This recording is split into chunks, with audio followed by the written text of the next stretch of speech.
If I hadn't survived that night, I probably wouldn't be able to tell you this story today. I had rented a house, but I had no idea that after taking that house, something like this was going to happen to me. So let me tell you what actually happened to me in that rented house. My name is Ryan, I am 30 years old, and because of my job, I had come to an unfamiliar city where luck was on my side at first, and I managed to find a job quickly.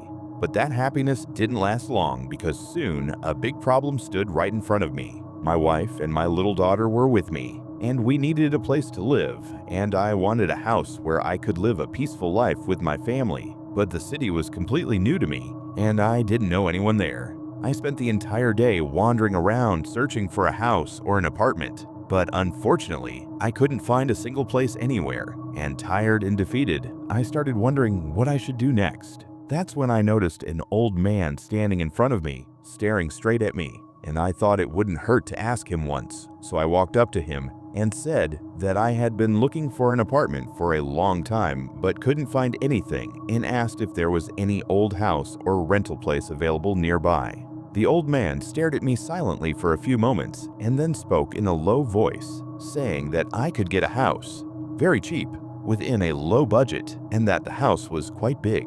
As soon as I heard this, I told him that I didn't need such a big house and only wanted something enough to live in with my family. And hearing that, a faint smile appeared on his face as he said that I would get a very good house, a complete bungalow, and asked if I would like to take it. I was a little shocked because I didn't want a bungalow and only needed a small house. But then I thought that if I was getting a bungalow at such a low price, I should at least take a look. And in the end, I agreed and asked him to show me the bungalow. Without even looking at me, the old man told me to follow him, and I started walking behind him as nearly 10 minutes passed while we kept moving forward. I then asked him how far the bungalow was, and this time in a firm and low voice. He told me to keep walking quietly behind him, and there was something in his voice that made me follow him without saying another word. As we continued walking, I reached the very edge of the city. And the moment we stepped outside the city limits, I saw it standing ahead of us, a huge, old, and terrifying-looking bungalow right next to the forest. The old man stopped in front of the bungalow, and I kept staring at it as it stood there with tall walls, an old gate, and a strange silence around it. Yet it still carried a certain royal grandeur. I asked the old man if this was the bungalow, and he replied that this was the very place where I was going to live. And hearing that, I felt extremely happy as I started thinking about how I was getting such a magnificent bungalow at such a cheap price. And for a moment, it felt like I was about to live a rich man's life in this house. My wife was also happy after seeing the bungalow, and my little daughter began clapping while my wife laughed and asked if this was really our dream house. The old man replied once again that this was the house where we were going to live, and after saying that, he handed us the keys and told us that the house was a bit dirty and that we should clean it properly, to which we replied that we would. Just as we were about to step inside the bungalow, the old man suddenly called out to us from behind and said, "Stop." We all stopped. In a serious voice, the old man said that we had taken the bungalow, but we must remember one very important thing, that as soon as night falls, all the doors and windows of the bungalow must be closed, and we should quietly go to our bedroom and sleep. He then added that if we heard any sound at night, we should not come out of our room and should not open the door at all. Hearing this, I was a little shocked, and I asked him what he was talking about, why there would be sounds at night, and whether anyone else lived in this bungalow besides us. He immediately replied no, and told me to just remember what he had said, and that if any sound was heard at night, we must not go outside. My wife got scared after hearing this and asked why such a thing would happen and whether there was really no one else in the bungalow. The old man only said that we should remember what he had told us. I felt that maybe he was just joking, and I thought to myself that old people often say strange things like this, so I told my wife to ignore it and enjoy the bungalow since we had found such a big place. We went inside, and the moment I saw the interior of the bungalow, I was stunned. From the inside, the bungalow looked even bigger and more luxurious, and it felt like it had once belonged to a very wealthy person, even though everything was old and covered in dust and dirt. While I was still looking around, I heard the same voice again from behind, the old man's voice, telling me that everything was fine now, that he was leaving, and congratulating me on getting the bungalow. After saying that, he left. About a minute later, I suddenly realized that he hadn't told me whom I was supposed to pay the rent to, so I immediately went outside and started looking for him, but he was nowhere to be seen. It felt as if he had suddenly vanished into thin air, and I stood there thinking. I had rented the bungalow, he said it would be cheap, but who was the owner and whom was I supposed to pay the rent to? None of this had been explained to me, and the truth was that I had been so mesmerized by the beauty of the bungalow that I completely forgot to ask these questions. I went back inside the bungalow and thought that no matter who the owner was, if he showed up later, I would carefully pay him the rent. And after that, I told my wife to forget all this and suggested that we clean the entire bungalow together. We started cleaning every room, every piece of furniture, and every corner with great care, leaving no trace of dust or dirt behind. And after that, we went to our bedroom and cleaned it thoroughly as well. While cleaning, I slowly moved toward the upper floor, where there was another room directly above our bedroom. And the moment I saw that room, I stopped right there because it looked very beautiful and completely different. The walls were covered with large paintings, and one of those paintings was of a young woman who looked quite old-fashioned, and beneath that painting, her name was written as Emily. I looked at the painting carefully and felt that it might be a portrait of the owner of the bungalow. Right next to it was another painting of a woman with her name written below as well, but the name was faded and not clearly visible. At that moment, I realized that these paintings probably belonged to people who once owned this bungalow, and that these women might have been closely connected to this place. That room was not only large, but also very luxurious. And looking at it, I thought that maybe we should live in this room instead. I called my wife upstairs and showed her the entire room, but she clearly refused and said that she didn't want to stay there and that we would live in the room downstairs. I didn't insist much and agreed with her decision, then came back down and finished the remaining cleaning. Within a short time, all the cleaning was done, and by then it was already 7 in the evening.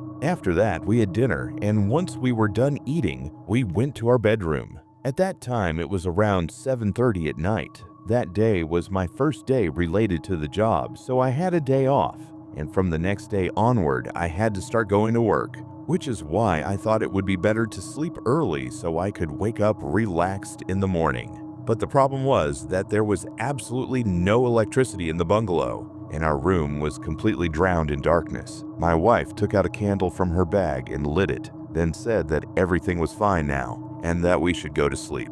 Both of us tried to sleep, and slowly it became 9 o'clock at night, but I still couldn't fall asleep. My mind felt strangely restless, and again I kept remembering what the old man had said in the morning, that if we heard any sound at night, we should not pay attention to it, and that all the doors and windows must be tightly closed. I had locked all the doors, but the windows were still open, and that thought was making me uneasy from the inside. Suddenly, in the middle of that deep silence, I heard the sound of a television, and for a moment, my mind went completely numb.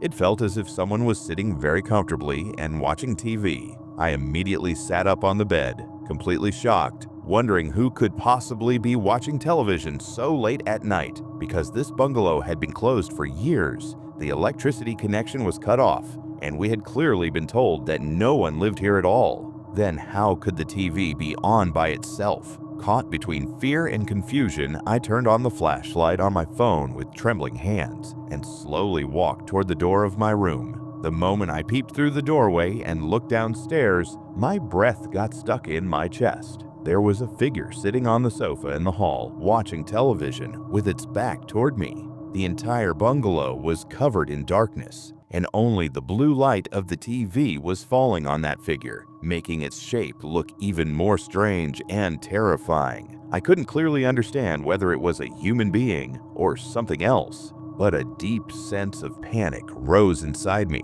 because I knew for a fact that there could not be anyone else in this bungalow besides us. Despite the fear, I somehow gathered the courage and slowly started walking down the stairs. And with every step, my heart was pounding so loudly that it felt like the sound would echo throughout the entire bungalow. In a trembling voice, I asked who he was and what he was doing there, but he neither turned his head nor gave any reply, remaining seated exactly the same way, like a lifeless object. I asked again, a little louder this time, but once again I received nothing except silence.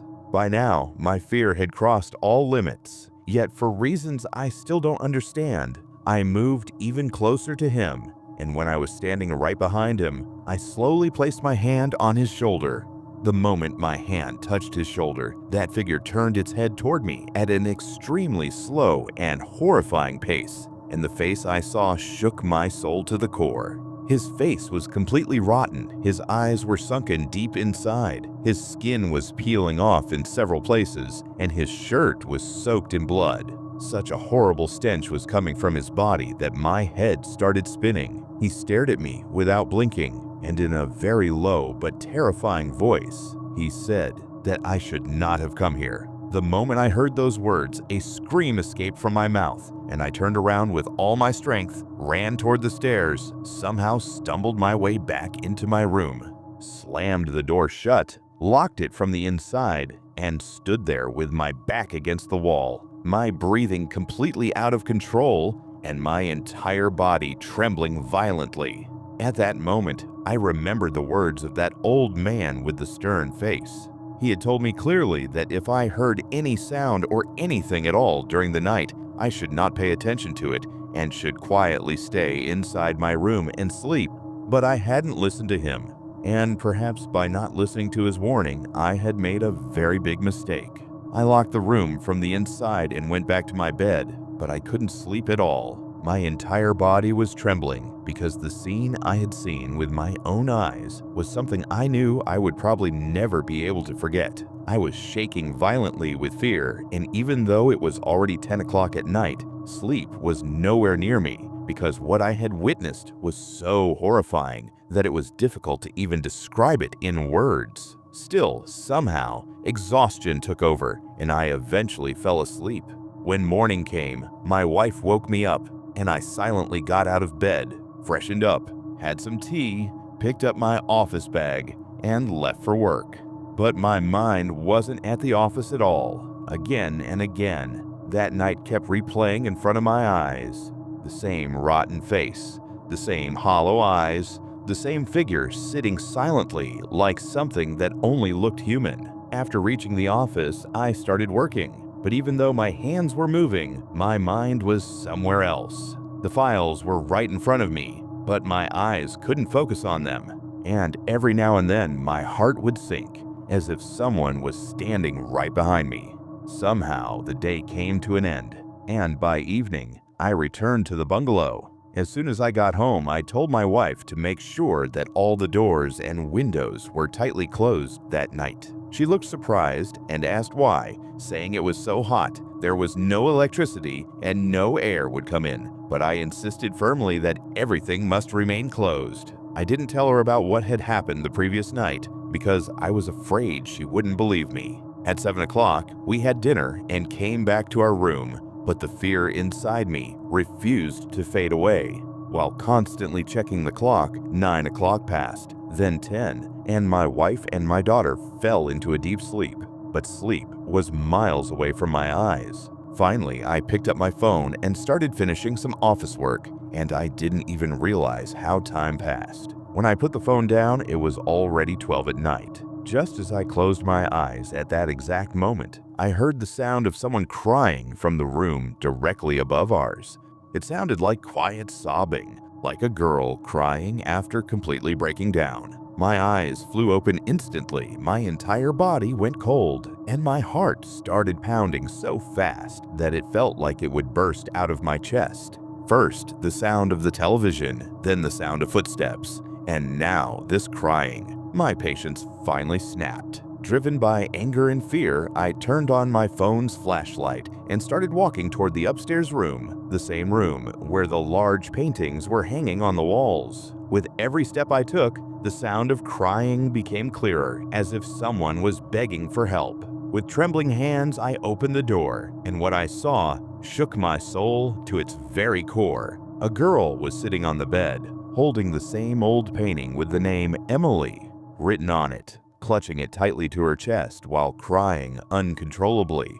The room was dark, so her face wasn't clearly visible at first. Gathering all my courage, I asked who she was and what she was doing there, but she didn't reply and kept crying. Slowly, she lifted her head, and what I saw in that moment is something I will never forget for the rest of my life. Her face was completely rotten. Dried blood was smeared around her mouth and neck. Her eyes were white with no pupils at all, and her skin was decaying in patches. There was blood on her body, just like the man I had seen sitting in front of the television downstairs. I screamed, my legs gave up from sheer terror, and I ran for my life toward the stairs. While rushing down, my foot slipped, and I somehow stumbled my way back to my room. Hearing my scream, my wife woke up in panic and asked what had happened, and gasping for breath, I told her that there was someone upstairs, a girl who was not human, who was crying. My wife said I was imagining things and insisted that there was no one else in the bungalow besides us. And she started moving as if she would go and check herself, but I grabbed her tightly and told her not to go, saying that it was not something normal, that her face was rotten, and that we needed to leave this place immediately. My wife asked where we would go at such a late hour, and I told her anywhere at all, that we could even sleep in the car, but we would not stay in this bungalow for even a single moment. We quickly packed our belongings. I picked up my daughter in my arms and rushed out of the bungalow. The moment I stepped outside, I grabbed my bag, held my child close, and started running without stopping.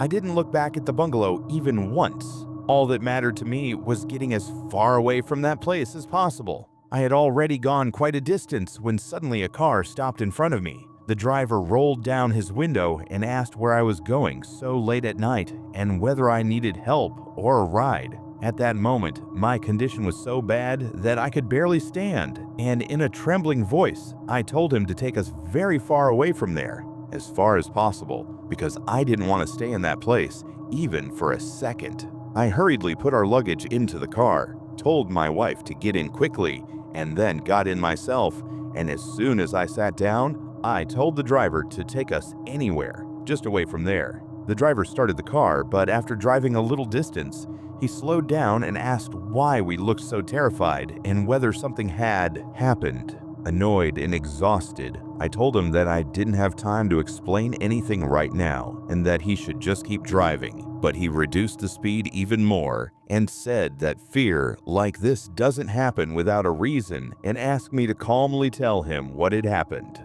That's when I told him everything, that I was new to the city and had come there because of my job, that I had found a job but needed a place to live, and that I had met a strange man who promised me a bungalow at a very cheap rent and led me there. I told him that from the moment I entered that bungalow, strange and horrifying things started happening, and that nothing there felt normal, as if the place didn't belong to the living, but to the dead. The moment he heard my story, the color drained from the driver's face, and in a frightened voice he asked if we had gone to that same bungalow. After staying silent for a few moments, he said that we were extremely lucky to have escaped alive, because whoever goes into that bungalow never returns safely. He then told me that no one has ever been able to find out anything about the man I described, that he appears suddenly, lures newcomers with cheap houses or rent, and takes them straight to that bungalow. But where he comes from, where he lives, and where he disappears afterward, no one has ever known. With fear in my voice, I told the driver that the same man had taken me to that bungalow as well, and hearing this, the driver simply said that the farther I stayed away from that man, the better it would be, because he is not a human being, but something else. After that night, I left that city far behind and never returned to that bungalow again. Even today, I don't know who that old man really was, the one who led me to that bungalow. I don't know where he lives, where he comes from, or where he disappears to. All I know is that in every new city, he finds new strangers, people who are searching for jobs, searching for homes, and who only want a cheap place to live. Maybe that man isn't human at all. Maybe he is just a medium for that bungalow. because after that night, I understood one thing very clearly, that some places call people to them, and some people exist only to lead others there.